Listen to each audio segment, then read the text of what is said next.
तो कहानी की शुरुआत में हम हमारी कहानी के फीमेल लीड को देखते हैं जिसका नाम हायोंग है और वो क्लास में बैठ के मस्त सपना देख रही होती है जिसमें वो बेहोश है और एक प्रिंस आकर उसे किस करके उठा देगा। लेकिन यहाँ पर उसने सोचा था कि राजकुमार बहुत ही हैंडसम होगा, लेकिन यहाँ पर वो राजकुमार बहुत ही बदसूरत होता है और ये देखकर हायोंग एकदम से चिल्ला पड़ती है और उसकी नींद टूट जाती है और वो क्लास में भी पागलों की तरह चिल्लाने लगती है और उसे ऐसा बिहेव करते हुए उसके सारे क्लासमेट उसे घूर घूर कर देखने लग जाते हैं। फिर उसके टीचर उसे डांटते हैं क्लास में सोने की वजह से। फिर थोड़ी देर बाद हम उसे वॉशरूम में उसके फ्रेंड्स के साथ देखते हैं जहाँ पर वो उन्हें अपने ड्रीम के बारे में बता देती है। तब उसमें से एक फ्रेंड कहती है कि तुम्हारी रियल लाइफ में भी जल्दी से एक प्रिंस आने वाला है। जिसके बाद हम हायोंग को उसके बॉयफ्रेंड के साथ देखते हैं और यहाँ पर उन दोनों की 100 डेज की एनिवर्सरी कंप्लीट हुई होती है। लेकिन यहाँ पर उसका बॉयफ्रेंड उससे खुश नहीं होता और उससे ब्रेकअप कर लेता है, जिससे हायोंग का मूड खराब हो जाता है और वो यहाँ पर सैड भी दिख रही होती है। और तभी उसे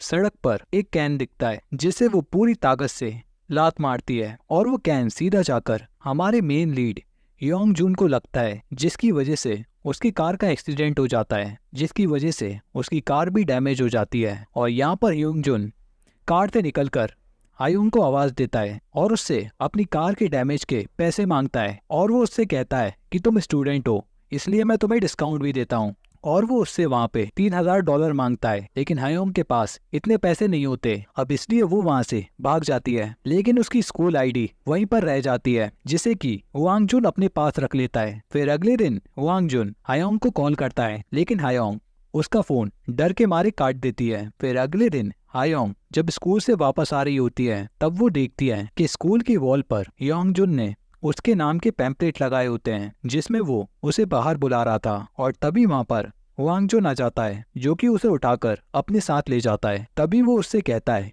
कि अब हम पुलिस स्टेशन जा रहे हैं। अब ये सुनकर हायोंग के मन में अजीब अजीब ख्याल आने लगते हैं और वो वहाँ पर डर जाती है। इसलिए वो उससे कहती है कि मैं तो अभी बस स्कूल की स्टूडेंट हूँ और मेरे पास इतने पैसे नहीं हैं। तब वांग जुन उसे एक होटल में लेकर आता है और वहाँ पे वो उससे एक एग्रीमेंट साइन कराता है। अब इस एग्रीमेंट के हिसाब से उसे वांग जुन की 100 डेज के लिए एक स्लेव बन के रहना होगा। अब पहले तो हायोंग साइन करने से मना कर देती है, लेकिन बाद में वो साइन कर देती है क्योंकि इसके अलावा उसके पास कोई और चारा भी नहीं था। अब यहाँ पर योंग जुन वहाँ पर हायोंग की आईडी भी अपने पास रख लेता है और उससे कहता है कि मैं तुम्हें ये 100 डेज कंप्लीट होने के बाद ही दूंगा। फिर अब अगले दिन जब हायोंग थके हारे स्कूल से घर आती है तब वांग जुन उसे फोन करता है। फिर हायोंग देखती है कि वांग जुन तो उसी के घर के सामने वाले अपार्टमेंट में रहने के लिए आ गया है और फिर ये देखकर हायोंग बहुत ही परेशान हो जाती है। फिर अब अगले दिन स्कूल में उसकी सारी फ्रेंड्स उससे पूछती हैं कि तुम्हें इतना ज्यादा हॉट, रिच और हैंडसम बॉयफ्रेंड कैसे मिला और कहीं तुम्हारा प्रिंस चार्मिंग वाला सपना सच तो नहीं हो गया। तब यहाँ पर हायोंग भी उन्हें जलाने के लिए वहाँ पर झूठ बोलती है कि हम दोनों कल एक महंगे होटल में गए थे डिनर करने के लिए और उसने मेरा एक स्लेव कॉन्ट्रैक्ट भी साइन किया है, जिसकी वजह से अब वो मेरा एक स्लेव बन चुका है। तभी वहाँ पर उसे वांग जुन का फोन आता है जिसे अटेंड करने के लिए वो वॉशरूम में चली जाती है और वहाँ पर वो कॉल पर उसे बाहर मिलने के लिए बुला रहा था। लेकिन हायोंग उससे कहती है कि वो अभी स्कूल में है और अभी उसकी 2 क्लासेस बाकी हैं। लेकिन वांग जुन उसकी कोई भी बात नहीं सुनता और फोन को वहीं पर कट कर देता है, जिसे देखकर हायोंग को बहुत ही ज्यादा गुस्सा आता है। लेकिन अब वो कुछ कर भी नहीं सकती थी, इसलिए अब वो स्कूल से बाहर जाने के लिए अपनी आंखों में पेपर स्प्रे मारती है और टीचर के सामने बहाना करती है जिससे कि उसे स्कूल से बाहर जाने को मिल जाए। अब टीचर भी उसकी ऐसी हालत देखकर उसे छुट्टी दे देते हैं, जिसके बाद वो सीधा योंग जुन के घर जाती है और वहाँ पर योंग जुन उससे कहता है कि मेरे डैड आने वाले हैं इसलिए तुम मेरा घर 1 घंटे के अंदर साफ कर दो। और ये कहकर वो वहाँ से चला जाता है और हायोंग उसकी बात मानकर 1 घंटे के अंदर अंदर उसका पूरा घर साफ कर देती है। तभी वांग जुन और उसके डैड वहाँ पर आ जाते हैं और उसके डैड जब वहाँ पर हायोंग को देखते हैं तब इसके बारे में वो वांग जुन से पूछते हैं। तब वांग जुन कहता है कि ये एक मेड है। फिर इसके बाद से वांग जुन हायोंग से अपने सारे काम करवाता है, वो उससे अपने प्रोजेक्ट में हेल्प लेता है और शॉपिंग भी करता है। लेकिन बेचारी हायोंग को सारे बैग उठाने पड़ते हैं और जब वो मूवी देखने भी जाते हैं तो वांग जुन उससे काफी काम करवाता है, जिसकी वजह से बेचारी हायोंग मूवी तक नहीं देख पाती। फिर अगले सीन में हायोंग के फादर को देखते हैं जिनकी कार का एक्सीडेंट हो जाता है और उनकी कार में भी स्क्रैच आ जाता है और तब वो एक मैकेनिक के पास जाते हैं और तब वहाँ पर हयान भी थी। और तब होयांग को पता चल जाता है कि कार चाहे कितनी भी महंगी क्यों ना हो, उसे रिपेयर करवाने के लिए बस 10 से 20 डॉलर ही लगते हैं। अब ये जानकर हयान को बहुत ही ज्यादा गुस्सा आता है, क्योंकि उसे अब लग रहा था कि हुआंग जुन उसे इतने टाइम से बेवकूफ बना रहा था। इसलिए अब वो अगले दिन उसकी कार पे ब्लैक स्प्रे कर देती है और उस पे लिखती है कि मास्टर, मैंने ये आपको धूप से बचाने के लिए किया है। अब हुआंग जुन जब ये देखता है तो उसे वहाँ पर बहुत ही गुस्सा आता है और फिर वो अपनी कार को मैकेनिक के पास लेकर चला जाता है। और वहाँ पर उसे पता चलता है कि अब उसे अपनी कार का पूरा शीशा ही बदलवाना पड़ेगा। अब जब वो रास्ते पे चल रहा होता है तब सभी लोग उसे एकदम से घूरने लग जाते हैं। और तभी वो देखता है कि होयांग सभी को अनाउंस कर रही होती है कि हुआंग जुन उसे और उसके बच्चों को छोड़कर स्कूल ट्रिप पर चला गया और अभी तक वापस नहीं आया। अब ये देखकर हुआंग जुन को वहाँ पर बहुत ही ज्यादा गुस्सा आता है, इसलिए वो तुरंत ही हयांग को वहाँ से लेकर चला जाता है। और वहाँ पर हयांग उससे कहती है कि मुझे तुम्हारे झूठ के बारे में सब कुछ पता चल गया है। और अब वो उस एग्रीमेंट को तोड़ना चाहती थी। तब वहाँ पर हुआंग जुन कहता है कि तुम्हें पता नहीं है, लेकिन एग्रीमेंट को तोड़ने की वजह से तुम जेल भी जा सकती हो। फिर हयांग भी कहती है कि मैं भी तुम्हारे ऊपर फ्रॉड का केस कर सकती हूँ। फिर अगले दिन हुआंग जुन उसे मिलने के लिए बुलाता है, लेकिन हयांग उसे चिढ़ाने वाला वीडियो भेज देती है, जिसे देखकर उसे बहुत ही गुस्सा आता है। इसलिए वो उसके स्कूल के बाहर खड़ा हो जाता है और उसका वेट करता है। लेकिन जैसे ही हयांग उसे वहाँ पर देखती है तो वो वहाँ से भाग जाती है और वो वहाँ से भागकर सीधा अपने घर आती है और अपनी मॉम के पैर पकड़कर उनसे अपना स्कूल चेंज करने को कहती है। लेकिन उसकी मम्मी वहाँ पर उससे मना कर देती है और उससे कहती है कि तुम्हारे कॉलेज का एंट्रेंस एग्जाम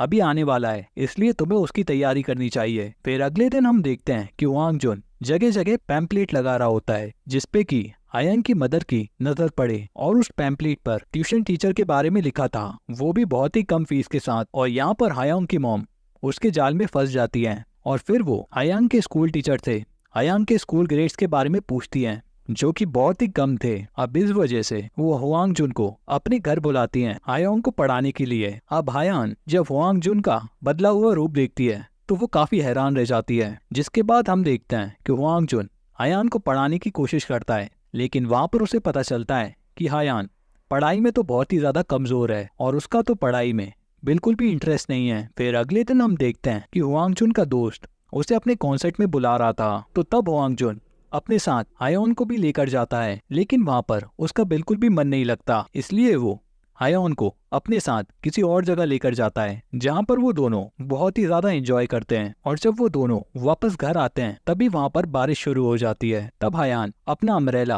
हुआंग जुन के साथ शेयर करती है, लेकिन हुआंग जुन उसका अम्ब्रेला लेकर वहाँ से चला जाता है और बेचारी हयांग बारिश में भीगती हुई अपने घर जाती है। और वो घर आकर आज के लिए हुआंग जुन को थैंक यू कहती है, लेकिन वो सिर्फ उसे ओके का ही रिप्लाई देता है। फिर अगले दिन वो उसे समर वेकेशन के लिए अपने साथ चलने को कहता है, लेकिन वो उससे कहती है कि मेरे पेरेंट्स मुझे रात तक बाहर जाने नहीं देंगे। तब वो एक प्लान बनाता है और हयांग के पेरेंट्स के लिए एक फ्री वेकेशन ट्रिप भेजता है, जिसे पाकर वो बहुत ही ज्यादा खुश होते हैं और वेकेशन के लिए तुरंत ही निकल जाते हैं। और उनके जाने के बाद हयांग और हुआंग जुन दोनों ही ट्रिप के लिए निकल जाते हैं और वो दोनों ही वहाँ पर बहुत ही ज्यादा एंजॉय करते हैं। और जब वो बंजी जंपिंग करने के लिए आए होते हैं तब हयांग ऊंचाई को देखकर ही वहाँ पर बेहोश हो जाती है और नीचे गिरने लग जाती है। और जब हुआंग जुन ये देखता है तो तभी वो वहाँ पर उसके साथ ही जंप कर देता है और उसे पकड़ लेता है। जिसके बाद हम उन दोनों को हॉस्पिटल में देखते हैं, जहाँ पर हयांग बेहोश थी और हुआंग जुन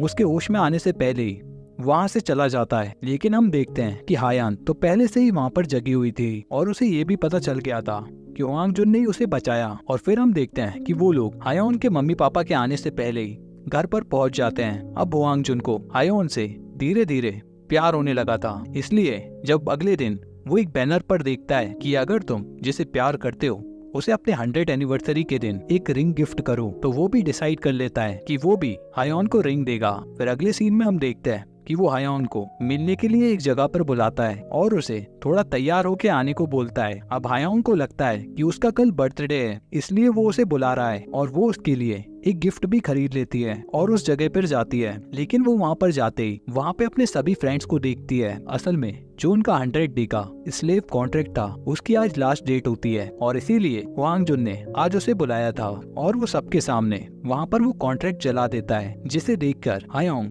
थोड़ा सा सैड होती है क्योंकि वो कहीं ना कहीं वांग जुन को पसंद करने लगी थी। जिसके बाद हम देखते हैं कि वांग जुन उसका लाया हुआ गिफ्ट पहनकर डांस करने लगता है और वो लोग वहाँ पर बहुत ही ज्यादा एंजॉय करते हैं। जिसके बाद वांग जुन हायोंग को छोड़ने के लिए उसके घर तक आता है, लेकिन वहाँ पर वो उसे किस कर लेता है, जिसे देखकर हायोंग बहुत ही शर्मा जाती है। और तभी हम देखते हैं कि हायोंग की मॉम ये सब देख लेती हैं, इसलिए वो अगले दिन वांग जुन के ऊपर बहुत ही ज्यादा गुस्सा करती हैं और उसे हायान से दूर भी रहने को कहती हैं। जिसके बाद हायोंग की मॉम उसके लिए एक न्यू ट्यूशन टीचर ले आती हैं, जिसे देखकर हायोंग बहुत ही ज्यादा सैड हो जाती है और उसका पढ़ाई में भी बिल्कुल मन नहीं लगता। जिसके बाद वो हुआंग जुन को कॉल करती है, लेकिन हुआंग जुन भी उसका कॉल नहीं उठाता। इसलिए कल वो वांग जुन से मिलने के लिए उसके घर जाती है और उससे अपने घर ना आने का रीजन पूछती है। तब वांग जुन उससे कहता है कि अब से मैं तुम्हें नहीं पढ़ाऊंगा। तब हायोन उससे कहती है कि मैं पढ़ना भी नहीं चाहती, आखिर पढ़ने का क्या फायदा जब मुझे पता है कि मैं स्मार्ट नहीं हूँ। अब वांग जुन उससे पूछता है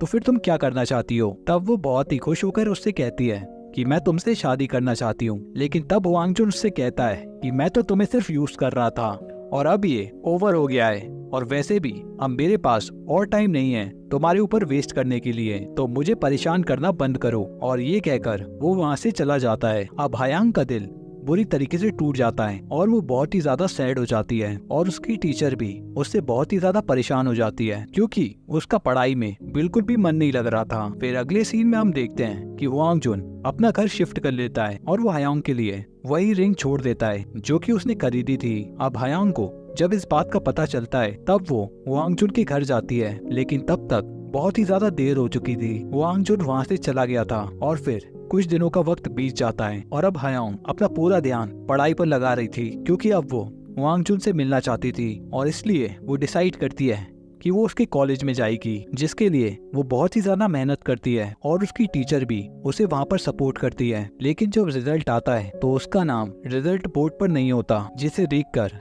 वो काफी ज्यादा हैरान हो जाती है और उसकी टीचर हायोंग से कहती है कि हायोंग तुम तो सिर्फ एक बार रिजेक्ट हुई हो और मैं तो पूरे 5 बार रिजेक्ट हुई थी। लेकिन हायोंग को तो उसी कॉलेज में जाना था। जिसके बाद उसकी टीचर उसे नदी किनारे लेकर आती है और वो हायोंग को अकेला छोड़कर वहाँ से वॉशरूम चली जाती है। और तभी हम देखते हैं वहाँ की सारी लाइट्स ऑन हो जाती हैं और वांग जुन वहाँ पर आता है और वांग जुन को उसका एडमिशन सर्टिफिकेट देता है। और असल में ये सब वांग जुन का ही प्लान था। जब हायोंग की मॉम उससे हायोंग से दूर रहने को कहती हैं तब वांग जुन उनसे कहता है कि मैं उसे नहीं खोना चाहता क्योंकि मैं उससे प्यार करता हूँ और उसी ने अपने एक फ्रेंड को हायोंग को पढ़ाने के लिए बोला था क्योंकि अगर वो हायोंग को पढ़ाएगा तो उसका पढ़ाई में बिल्कुल भी मन नहीं लगेगा। और इसमें हायोंग की मम्मी ने भी उसे सपोर्ट किया था क्योंकि उन्हें भी पता था कि वांग जुन हायान की अगर मदद करेगा तो हायोन भी अपनी लाइफ में कुछ न कुछ जरूर करेगी और अपने पैरों पर खड़ी होगी। और उसने हायोंग के लिए प्रैक्टिस पेपर भी बनाए थे और हायोंग का एडमिशन भी उसी के कॉलेज में भी हो गया था। लेकिन वांग जुन ने प्रिंसिपल से फेवर मांगा था कि वो हायोंग का नाम लिस्ट से हटवा दे क्योंकि वो उसे सरप्राइज देना चाहता था। और अब यहाँ पर हायान और हायोंग जुन हमेशा के लिए एक साथ हो जाते हैं और इसी के साथ होता है इस मूवी का दी एंड। तो मैं मिलता हूँ आपसे एक और नई कहानी के साथ, तब तक के लिए गुड बाय।